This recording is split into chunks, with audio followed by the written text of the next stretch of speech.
అందరికీ నమస్కారం, శుభోదయం. Welcome to profit master. ఇవాళ 21 మే ట్యూస్డే. ఇంటర్నేషనల్ మార్కెట్స్లో పర్ఫార్మెన్స్ ఏ విధంగా ఉంది, మేజర్గా మన మార్కెట్స్ మీద ఎలాంటి ఇంపాక్ట్ ఉండే అవకాశం ఉంది చూద్దాం. అంతకంటే ముందు మొన్న విజయవాడలో ఆదివారం రోజు జరిగిన ఇన్వెస్టర్స్ ఎడ్యుకేషన్ మీట్కి అపూర్వ స్పందన, మంచి స్పందన వచ్చింది. ఎక్కడెక్కడి నుంచో, అటు చెన్నై నుంచి, తిరుపతి నుంచి, నెల్లూరు, బెంగళూరు, కడప, విశాఖపట్నం, ఇలా చాలా ప్రాంతాల నుంచి ఇన్వెస్టర్స్ ఎడ్యుకేషన్ మీట్కి జనాలు వచ్చారు. మహిళలు కూడా పెద్ద సంఖ్యలో హాజరయ్యారు. అండ్ రిపీట్ ఆడియన్స్, అంటే మనకి సాధారణంగా రెగ్యులర్గా వచ్చే వాళ్ళ 20-25% ప్రతిసారి వస్తూ ఉంటారు రెగ్యులర్గా. ఎందుకంటే ఎప్పటికప్పుడు మార్కెట్స్లో ఉన్న ట్రెండ్స్ ఏంటి అని తెలుసుకోవడానికి ఈ కార్యక్రమానికి వాళ్ళు హాజరవుతూ ఉంటారు. అలా వచ్చిన వాళ్ళలో చాలామంది పేర్లు చెప్పలేను, చాలామంది ఎక్కడెక్కడి నుంచో వచ్చారు. వస్తూ వస్తూ మనకి తిరుపతి ప్రసాదాలు తీసుకురావటము, లేకుంటే పళ్ళు, పసుపు, ఇలా ఒకటే ఏంటి అంటే వాళ్ళ కుటుంబ సభ్యుల్లో ఒకటిగా మమ్మల్ని చూసుకుంటూ, అంటే ప్రత్యక్షంగా మేము వాళ్ళకి తెలియకపోయినా రోజు మా గొంతులు వింటూ మమ్మల్ని చూస్తూ మీలో మమ్మల్ని ఒక కుటుంబ సభ్యులుగా కలిపేసుకున్నారు. మీ అందరికీ పేరు పేరున ప్రత్యేకంగా ధన్యవాదాలు. ప్రతిసారి ఇలా మమ్మల్ని ఆశీర్వదిస్తూ, ప్రోత్సహిస్తూ మేము మరింతగా ఇన్వెస్టర్స్ కమ్యూనిటీకి దోహదపడే విధంగా మీరు చేస్తున్న మద్దతుకు, ప్రోత్సాహానికి సంతోషం. And without further delay will go in to market. So Asian మార్కెట్స్లో as of now Kospi, Hong Kong, Shanghai కొద్దిగా బలహీనంగా మనకి ట్రేడ్ అవుతున్నాయి. నికాయ్ ఫ్లాట్గా ట్రేడ్ అవుతుంది. నిన్న ముగిసిన అమెరికన్ మార్కెట్స్లో నాస్డాక్ ఆల్ టైమ్ హిట్ చేయడం చూసాం. 0.5% పైగా లాభాలు. S&P 500 ఫ్లాట్గా క్లోజ్ అవుతే డౌ జోన్స్లో మాత్రం ఒక 0.5% మేర క్షీణత నమోదైంది. ఆయిల్ బ్రెంట్ క్రూడ్ $83-84 దగ్గర ట్రేడ్ అవుతుంది. సో క్రూడ్ ఆయిల్ మార్కెట్లో కొద్దిగా ఈ ఇరాన్ ప్రెసిడెంట్ మరణం, హఠాన్ మరణం, ఆయన హెలికాప్టర్ ప్రమాదంలో మృతి చెందడం మీద అనుమానాలు ఉన్నప్పటికీ కూడా, అనుమానాలు ఉన్న తరుణంలో కొద్దిగా క్రూడ్ మీద ఇంపాక్ట్ ఉండే అవకాశం ఉంది. మరొకసారి జియో పొలిటికల్ టెన్షన్స్ అనేవి సెంటర్ స్టేజ్లోకి రావడం చూసాం. ఇప్పటికే యుక్రెయిన్ అలాగే రష్యా మధ్య ఉన్న యుద్ధ వాతావరణం ఏమాత్రం సడలకపోగా మరొకసారి కొత్త ఇబ్బందులు అయితే ఎదురవ్వడం చూసాం. అయితే ప్రత్యక్షంగా మనకి క్రూడ్ మీద ఇంపాక్ట్ చూపించే అవకాశం ఉంటుంది కాబట్టి, సో దీని గురించి మనం ప్రత్యక్షంగా మాట్లాడుకోవాల్సిన అవసరం అయితే ఉంది. అండ్ క్రూడ్లో ఏమన్నా ఇంపాక్ట్ వచ్చి, సో యాజ్ ఆఫ్ నో అయితే ఇమీడియట్ నేజర్ రియాక్షన్స్ అయితే ఏమీ రాలేదు. బట్ ఏదైనా జరిగి అటు మనకి క్రూడ్ మీద ఇంపాక్ట్ అండ్ గోల్డ్, క్లియర్ కట్గా గోల్డ్లో అప్ సైడ్ ఇది చూసాం. సో సడన్గా మళ్ళీ $2,300 నుంచి $2,430కి గోల్డ్ జంప్ తీసుకుంది. Because perfect storm steers gold to another record high silver gems. మనం పదే పదే ఆల్మోస్ట్ 1.5 year నుంచి గోల్డ్ గురించి ప్రతి సందర్భంలో మాట్లాడుతూనే వస్తున్నాం. $1,600 దగ్గర నుంచి, ఇఫ్ ఐఎమ్ నాట్ రాంగ్, పదే చెప్తూనే వస్తున్నాం. ఇన్వెస్టర్ కాన్ఫరెన్స్లో కూడా చెప్తూనే వస్తున్నాం. ఆల్మోస్ట్ అక్కడి నుంచి కూడా $800 మేర గోల్డ్లో జంప్ అయితే వచ్చింది. స్టిల్ ఇంకా కొద్దిగా అప్సైడ్ పొటెన్షియల్ ఉంది. ఇంకా ఇది చాలామంది మార్కెట్లో $3,000 అది ఇది చెప్తున్నప్పటికీ కూడా మేబీ సంహో ఇక్కడ ఒక పాస్ తీసుకునే అవకాశం అయితే ఉంది. బట్ మన పోర్ట్ఫోలియో అట్లీస్ట్ 5%, అంటే మనం $100 ఇన్వెస్ట్ చేస్తుంటే $5 నుంచి $10 గోల్డ్లో ఇన్వెస్ట్ చేసుకోవడం మంచిది. But not physical gold, only ETFs మాత్రమే. అలాగే సిల్వర్, ఇంతకుముందు చెప్పుకున్నట్టు $1,00,000 మార్కుని ఈజీగా చేరుకునే అవకాశాలు అయితే క్లియర్ కట్గా కనిపిస్తున్నాయి మన దగ్గర దేశీయ మార్కెట్లో. క్రిప్టో కరెన్సీలో బిట్కాయిన్ $70,000, ఆల్మోస్ట్ $71,000 ట్రేడ్ అవుతుంది. మైక్రోసాఫ్ట్ కొత్త పీసీస్ని లాంచ్ చేస్తుంది. AI చిప్స్, క్వాల్కామ్తో వచ్చిన AI చిప్స్తో వీళ్ళు కొత్త పీసీస్ని తీసుకొస్తున్నామని చెప్పి సత్యనాదల్ గారు చెప్తున్నారు. సో ఇది ఇంటర్నేషనల్ మార్కెట్స్ నుంచి. స్టాక్స్ పరంగా చూస్తేనేమో డెలివరీ యాజ్ నారోడ్ ఇట్స్ లాసెస్. $69 కోట్ల నికర నష్టాలని కంపెనీ అనౌన్స్ చేసింది. గతంతో పోలిస్తే కొద్దిగా నష్టాలు తగ్గాయి. బంధన్ బ్యాంక్ $55 కోట్ల లాభాలను అనౌన్స్ చేసింది, which was down from 8.8 crores. గత ఏడాది ఇదే సమయానికి $808 కోట్ల అంటే అది ఇప్పుడు $55 కోట్ల పరిమితమైంది. వర్ల్పూల్ $79 కోట్ల లాభాలను అనౌన్స్ చేసింది. VRL లాజిస్టిక్స్ $21 కోట్ల లాభాలను అనౌన్స్ చేయగా, ఇండియా సిమెంట్స్ $30 కోట్ల నష్టాలని అనౌన్స్ చేయడం. Solara active USFDA has concluded inspection at Solara Active Vizag plant 04 with 483 observations ఏవీ లేవు ఇన్స్పెక్షన్ల పరంగా. సో ఇదొక positive news as of now. అంటే స్టాక్కి అని చెప్పట్లేదు, బట్ కంపెనీకి పాజిటివ్ న్యూస్. సోలార్ యాక్టివ్కి TCS said that N Ganapathy Subramaniam ceases to be COO and ED of Tata consultancy services with immediate effect. So అదొకటి. లుపిన్ లో USFDA వాళ్ళ సోమర్సెట్ మ్యానుఫ్యాక్చరింగ్ ఫెసిలిటీలో ఇన్స్పెక్షన్ పూర్తి చేసింది. 6 అబ్జర్వేషన్స్ నోటీస్ చేశారు. ట్రైడెంట్ 59 కోట్ల రూపాయల లాభాలను అనౌన్స్ చేసింది. ఉజ్జీవన్ స్మాల్ ఫైనాన్స్ బ్యాంక్ 329 కోట్ల రూపాయల లాభాలను అనౌన్స్ చేయక ఐడిఎఫ్సి లిమిటెడ్ 2 మెర్జర్కి సంబంధించి షేర్ హోల్డర్ల నుంచి అనుమతి లభించిందని చెప్పి ఐడిఎఫ్సి బ్యాంక్ వెల్లడించింది. Nestle India share holders have rejected the increase in royalty payment to parent company. So share holders యాక్టివ్గా ఉన్న ఈ తరుణంలో సో పేరెంట్ కంపెనీకి భారీ ఎత్తున రాయల్టీలు చెల్లించి వాళ్ళు లాభం పొందాలని చూసినప్పటికీ షేర్ హోల్డర్స్ మాత్రం దాన్ని తీవ్రంగా నిరసించారు, తిప్పికొట్టారు. రాయల్టీ పేమెంట్ని పెంచాలి అని చెప్పి ప్రతిపాదన ఏదైతే తీసుకొచ్చిందో కంపెనీ, దాన్ని షేర్ హోల్డర్స్ రిజెక్ట్ చేయడం ఇక్కడ చూస్తున్నాం. Godrej properties in the bit to expand business, Godrej properties acquired 10 land parcels. So 10 land పార్సెల్స్ని వివిధ ప్రాంతాల్లో తీసుకుంది. సో దీనివల్ల దాదాపు 20,000 కోట్ల రూపాయల మేర సేల్స్ బుకింగ్ చేయవచ్చు అనేది గోద్రేజ్ ప్రాపర్టీస్ చెప్తున్న అంశం. ఇంకా ఎకనామిక్ టైమ్స్ ఫస్ట్ పేజ్లో a leaner Mahindra and Mahindra charting new expansion path. So 15 బిజినెస్లని గత 4 సంవత్సరాల కాలంలో మహీంద్రా అండ్ మహీంద్రా ఎగ్జిట్ అవ్వడం చూస్తున్నాం. So linear, so cutting all flops. So ఏదైతే అధికంగా ఉన్న శరీర భాగంలో ఉన్న కొవ్వు అనుకోవచ్చు, లేదా అధికంగా శరీర భాగంలో వేలాడుతున్న ప్రాంతాలు, అట్లాంటివన్నీ కట్ చేసుకుని లీనర్గా అంటే సన్నగా రివటలాగా మారి మరింత వేగంగా దూసుకు వెళ్ళే ప్రయత్నంలో మహీంద్రా అండ్ మహీంద్రా సిద్ధమవుతోంది అన్నట్టుగా ఒక ఇంటర్వ్యూ బట్టి చూస్తే మనకు అర్థమవుతుంది. సో కొత్త ఇండస్ట్రీలోకి ఎంటర్ అవ్వాలి అన్న ఆలోచన, అలాగే 2 బిజినెస్లని లిస్ట్ చేయాలి అండ్ గ్లోబల్ ఆటో ప్రెజెన్స్ మరింతగా తీసుకురావాలి అని చెప్పి Anish Shah group MD and CEO చెప్తున్నారు తన ఇంటర్వ్యూలో. ఈ మధ్యకాలంలో చాలా వాటిలో ఏవైతే అన్ఫేవరబుల్ బిజినెసెస్ ఉన్నాయో, ఓవర్ డైవర్సిఫికేషన్ ఉన్నాయో వాటన్నిటిలో నుంచి వైదొలిగి పూర్తిగా ఆటో సెక్టార్ మీదే కంపెనీ ఫోకస్ చేయబోతోంది. ఓకే. ONGC Q4 ప్రాఫిట్ 19 రెట్లు పెరిగి దాదాపు 9,900 కోట్ల రూపాయల లాభాలని అనౌన్స్ చేసింది. బట్ రెవెన్యూ మాత్రం 4.5% మేర క్షీణత నమోదైంది. అన్నిటికంటే గమనించాల్సిన అంశం ఎక్సెప్షనల్ ప్రొవిజన్.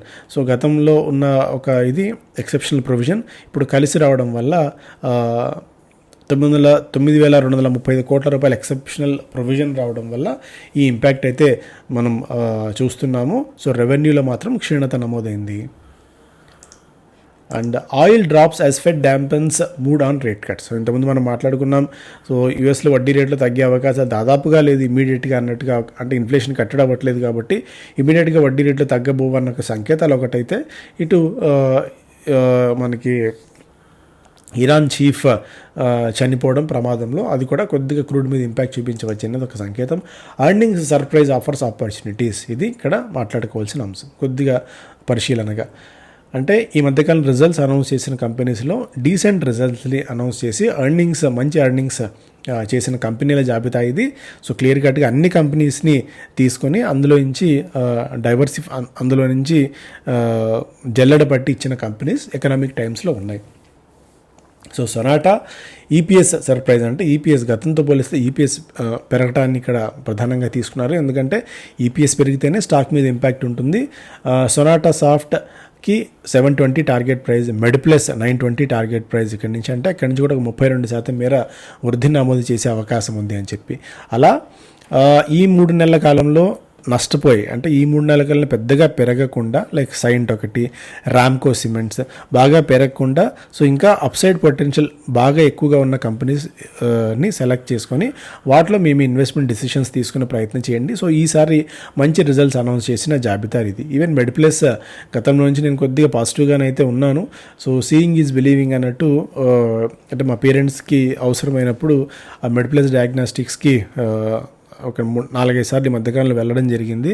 సో అక్కడ పరిశీలనగా చూసినప్పుడు, అక్కడ క్లియర్ కట్గా వాళ్ళతో మాట్లాడినప్పుడు, స్టాఫ్తో అంటే యాజ్ ఎ లేమెన్ గా మాట్లాడుకున్నప్పుడు చాలా అంశాలు అక్కడ తెలుసుకుంటూ వచ్చామంటే, అక్కడ వాళ్ళకున్న బిజినెస్లు కానీ, వాళ్ళు రోజు చేస్తున్న డయాగ్నాస్టిక్స్ కానీ, సో మరింతగా పెరిగితే అంటే మరింత స్కోప్ వీళ్ళకు ఉంది పెరగడానికి.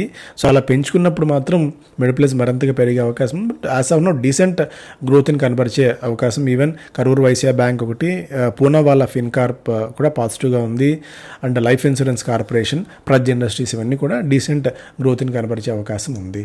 So it's Nifty it's by the dips time Nifty supports 22,300. So ఇక్కడ నిఫ్టీలో కొద్దిగా అప్సైడ్ పొటెన్షియల్ ఉండవచ్చు. సో బై అండ్ డిప్స్ అనేది కొంతమంది అనలిస్ట్ కమ్యూనిటీ చెప్తున్నమాట. ఇలా ఎస్బీఐ సెక్యూరిటీస్ చెప్తున్న వాటిల్లో Mahindra and Mahindra, TVS motors, Coal India, Grasim, ACC ఇవన్నీ లార్జ్ క్యాప్ స్టాక్స్లో. అలాగే మిడ్ క్యాప్స్లోనేమో GAIL, Concor, Nalco, Exide, BDL, RVNL ఇవన్నీ కూడా కొద్దిగా స్ట్రాంగ్ బయింగ్ ఇంట్రెస్ట్ ఉంది అనేది చెప్తున్నమాట. ఏంజిల్ వన్ కొన్ని స్టాక్స్ని రికమెండ్ చేస్తోంది. ఏపీఎల్ అపోలో ఈ వారం కోసం with Friday strong upsurge, the stock has broken out from the congestion zone. So congestion zone నుంచి ఒక బ్రేక్అవుట్ లాంటి సినారియో ఏపీఎల్ అపోలో వచ్చింది. వాల్యూమ్ యాక్టివిటీ కూడా గత కొద్ది రోజు పెరుగుతుంది కాబట్టి 1822 రూపీస్ టార్గెట్ ప్రైస్గా పెట్టుకోవచ్చు. 1602 స్టాప్ లాస్ పెట్టుకొని ఎంటర్ కావచ్చు అనేది వాళ్ళు చెప్తున్న గైడెన్స్. అలాగే ఎంటార్ టెక్నాలజీకి సంబంధించి కూడా కొద్దిగా లైమ్ లైట్లో ఉండవచ్చు. 1600 దగ్గర బేస్ ఫామ్ అయింది. కరెక్షన్స్లో తీసుకుంటే సో 2000 నుంచి 2200 దాకా టార్గెట్ ప్రైస్ పెట్టుకోవచ్చు. 1980, 2000 ప్రైస్ బ్యాండ్లో తీసుకోవచ్చు అనేది చెప్తున్న మాట. అలాగే 1880 దగ్గర స్టాప్ లాస్ పెట్టుకోవాలి అని చెప్పి ఏంజిల్ వన్ రికమెండ్ చేస్తుంది. ఇక మిగిలిన వాటిలో ఐఈఎక్స్ అని, శ్యామ్ మెటల్స్ అని వీళ్ళ ఐడియాస్ని 5paisa.com ఇచ్చింది. ఇక్కడ ఆయిల్ ఇండియా 13% లాభాల్లో వృద్ధి నమోదు అవడం చూసాం. దీనికి తోడు వాళ్ళు బోనస్ కూడా అనౌన్స్ చేశారు. 2 షేర్లకు 1 షేర్ బోనస్, అలాగే డివిడెంట్ కూడా కంపెనీ అనౌన్స్ చేసింది. ఒక పాజిటివ్ అంశం. Vodafone Idea AGR dues may off if SC ruling favours it. ఇక్కడ ఏదైతే స్పెక్ట్రమ్ డ్యూస్ ఉన్నాయో ఆ స్పెక్ట్రమ్ డ్యూస్ సంబంధించి సో గతంలో కూడా చాలా సందర్భాల్లో దీని మీద ఒక విభేదాలు ఉండేవి. అంటే ప్రభుత్వం ఒక అమౌంట్ చెప్తుంది, కంపెనీస్ ఒక అమౌంట్ చెప్తాయి, అలా ఇద్దరి మధ్య ఒక సయోధ్య కుదిరేది కాదు. ఇప్పుడు వోడాఫోన్ ఐడియా విషయంలో కూడా ఒకవేళ సుప్రీంకోర్టు వోడాఫోన్ ఐడియాకి పాజిటివ్గా రూలింగ్ కనుక ఇచ్చినట్టయితే ఆ ఏజీఆర్ డ్యూస్ కంపైలేషన్లో సంబంధించి సో వాళ్ళు కట్టాల్సిన డబ్బులో 46% మేర తగ్గిపోతుంది అనేది వోడాఫోన్ ఐడియా కాన్ఫిడెంట్గా చెప్తోంది. ఒకవేళ అదే కనుక జరిగినట్టయితే వోడాఫోన్ ఐడియాకి ప్రస్తుతానికి కొద్దిగా క్యాష్ ఫ్లో విషయంలో పాజిటివిటీ ఉంటుందన్న సందేహం లేదు. JB pharma expects it's India business to best market growth rate in FY24. అది ఇంటర్వ్యూలో మాట. అలాగే కేకేఆర్ తన ఎడ్యుకేషన్ వెంచర్ లైట్ హౌస్ని అమ్మకానికి పెట్టి సో దాన్ని ఐపీఓకి తీసుకురావాలన్న ఆలోచనలో ఉంది. దాదాపు $1.2 బిలియన్ వాల్యుయేషన్ అది. బిజినెస్ స్టాండర్డ్ ఫస్ట్ పేజ్లో SEBI offers shield against M&A price disruptions and RBI SEBI in talks as ARC's IMF's డెట్. ఓకే సో ఫస్ట్ పేజ్లో మేజర్ అంశాలు ఏం లేవు మనకి. Large order book EV demand drive Sona BLW గ్రోత్. So Sona BLWని మరింతగా ముందుకు తీసుకెళ్ళడానికి ఈవీ డిమాండ్ అలాగే పెద్ద ఆర్డర్ బుక్ అనేది కొద్దిగా కలిసి వస్తుంది అనేది కూడా ఇక్కడ మాట. అయితే కొన్ని బ్రోకింగ్ కంపెనీస్ దీన్ని రెడ్యూస్ సెల్ టార్గెట్స్ ఇస్తున్నాయి. సో ఫ్యూచర్ పొటెన్షియల్ దృష్టిలో పెట్టుకుని వెరీ లాంగ్ టర్మ్ ఆలోచన వాళ్ళు మాత్రమే కన్సిడర్ అయితే చేయండి. అండ్ దట్ 2 కరెక్షన్స్లో. డెక్సన్ టెక్నాలజీస్ Q4 ప్రాఫిట్స్ కొద్దిగా డిసప్పాయింట్ అయినప్పటికీ 5G రోల్అవుట్ ఒకటి, 5G రోల్అవుట్ వల్ల కొత్త డివైజెస్ తీసుకునేందుకు స్కోప్ మరింతగా పెరుగుతుంది. అలాగే హోమ్ అప్లయన్సెస్, ల్యాప్టాప్ విషయంలో కూడా రెవెన్యూస్ మరింతగా పెరిగే అవకాశం డెక్సన్ టెక్నాలజీస్కి ఉంది అన్నట్టుగా ఒక అప్డేట్. 8,500 గరిష్టంగా దీనికి టార్గెట్ ప్రైజ్లు అయితే ఇస్తున్నారు. బట్ ప్రైస్ ఇప్పుడు 9,000 దాకా ఉంది. మేబీ కరెక్షన్స్, డీప్ కరెక్షన్స్లో మాత్రమే డెక్సన్ టెక్నాలజీస్ని మనం కొనుగోలు చేసే అవకాశం ఉంది. ఆయిల్ ఇండియా ఆల్రెడీ మనం మాట్లాడుకున్నాం. FPIs exit BFSI IT stocks in May's opening weeks. ఇంతకుముందు మాట్లాడుకున్నట్టు financials, IT, construction, oil and gas, FMCGలో ప్రాఫిట్స్ బుక్ చేసుకొని బయటకు వచ్చేస్తున్నారు ఫారిన్ పోర్ట్ఫోలియో ఇన్వెస్టర్స్. కొత్తగా consumer services, capital goods, reality, health కేర్లో మళ్ళీ ఎంటర్ అవ్వడం మనం అబ్జర్వ్ చేయవచ్చు. So financials and IT maybe ఇక్కడ కొద్దిగా అవుట్ ఆఫ్ ఫోకస్ ఉండే అవకాశం ఉంది కొద్ది రోజుల పాటు. PSU stocks claim peaks but evaluation cliff awaits. ఇక్కడ విపరీతంగా పెరిగిన స్టాక్స్ ఇవి. అంటే ఈవెన్ PSU స్టాక్స్ అయినా అందులో ఎంత పొటెన్షియల్ ఉన్నా సరే అహెడ్ ఆఫ్ ఇట్స్ వాల్యుయేషన్ పెరిగితే మాత్రం వాటిని మనం ప్రాఫిట్స్ బుక్ చేసుకోక తప్పదు.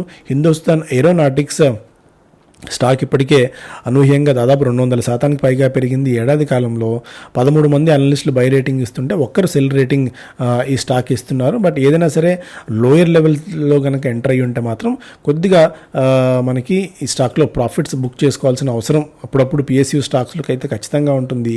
బిహెచ్ఎల్ ఇప్పటికే ఏడాది కాలంలో 280% మేర పెరిగింది. 10 మంది అనలిస్టులు సెల్ రేటింగ్ ఇస్తుంటే 5 అనలిస్టులు మాత్రమే బై రేటింగ్ ఇస్తున్నారు బిహెచ్ఎల్కి. భారత్ ఎలక్ట్రానిక్స్కి 21 మంది అనలిస్టులు బై రేటింగ్ ఇస్తుంటే 3 సెల్ రేటింగ్ ఇస్తున్నారు. స్టాక్ ఇప్పటికే 140% మేర పెరిగింది. ఎన్ఎండిసి 167% మేర, ఆయిల్ ఇండియా 141% మేర, పంజాబ్ నేషనల్ బ్యాంక్ 160% మేర ఈ మధ్య పెరగడం చూస్తున్నాం. పంజాబ్ నేషనల్ బ్యాంక్ కూడా 9 మంది అనలిస్టులు సెల్ రేటింగ్ ఇస్తున్నారు. ఇంజనీర్స్ ఇండియా 177% మేర పెరిగింది. ఏడాది కాలంలో కొచ్చిన్ షిప్ యార్డ్ అనూహ్యంగా గరిష్టంగా 442% మేర లాభాలను అయితే ఇవ్వడం చూస్తున్నాము.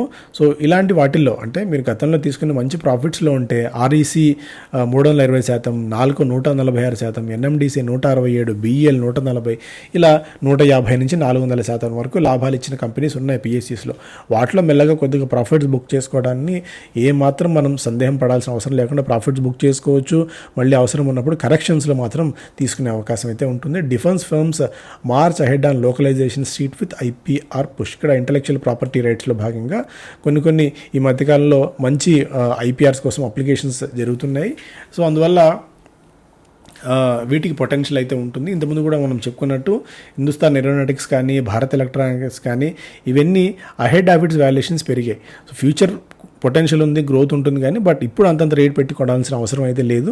కరెక్షన్స్ వచ్చినప్పుడు మాత్రమే వీటి గురించి మీరు ఆలోచించే ప్రయత్నం అయితే చేయండి. Tyre prices may jump as inputs pinch. So input ధరలు పెరిగిన తరుణంలో మేబీ ఎంఆర్ఎఫ్ కానీ, లేకుంటే సిఎట్ కానీ, అపోలో కానీ ఏవైనా సరే ఆ స్టాక్స్లో కొద్దిగా క్వార్టర్లో నెక్స్ట్ ఈ కమింగ్ క్వార్టర్లో మార్జిన్స్ మీద ఇంపాక్ట్ చూపించవచ్చు. బట్ యాజ్ ఆఫ్ నౌ అయితే ఇన్పుట్ ధరలు పెరిగిన తరుణంలో రేట్స్ పెంచబోతున్నాయి టైర్ కంపెనీస్ అనేది సారాంశం. ఇది update. Thank you so much.